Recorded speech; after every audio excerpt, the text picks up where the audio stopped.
And tonight we're getting a look at a very disturbing crime scene through the eyes of Tampa Police.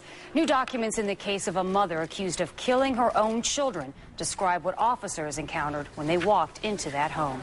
Our Carson Chambers joins us now from the newsroom with more on this. Good evening, Carson. Good evening, Linda. The search warrant details what police officers found inside the Shinekers' home. It also indicates Julie Shineker killed her two children, then tucked their bodies in with blankets afterwards. New court documents take us inside the Tampa Palms home, where police say a mom took the lives of her two teenage children. The search warrant filed by homicide detectives reads, officers discovered 50-year-old Julie Shineker unconscious when they entered the pool area. It goes on to say she had dried blood on her white robe. And when one officer went upstairs to check on the children, it reads, he found a deceased white female in a bed covered with a blanket. In the garage, a second male child in the family van covered in a blanket with trauma to the upper body. Detectives say Shineker left a suicide note, although she didn't carry through with her plan.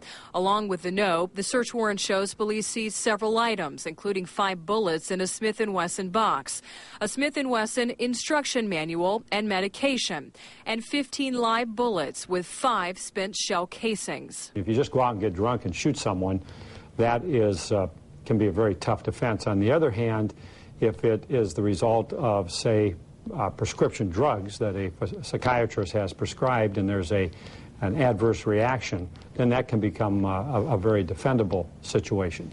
High-profile defense attorney John Fitzgibbon says her defense will hinge on her mental state and any medication she was prescribed.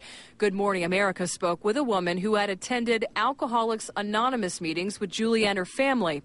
She wanted to remain anonymous, but says when Calix spoke in that meeting, she broke down. As soon as she tried to speak, she started bawling. There was nothing, there were no other words but my mom. The same woman says at that point, Colonel Shineker took over. He didn't cry. He didn't sound depressed. He didn't sound anything. He just sounded like he was there to tell a story. And what was that story? That his wife had a drug and alcohol problem and that they were there to talk about it and cope with it. But whether or not her husband is going to stand by her side is still unknown. You'll hear more about that coming up tonight at 6 o'clock.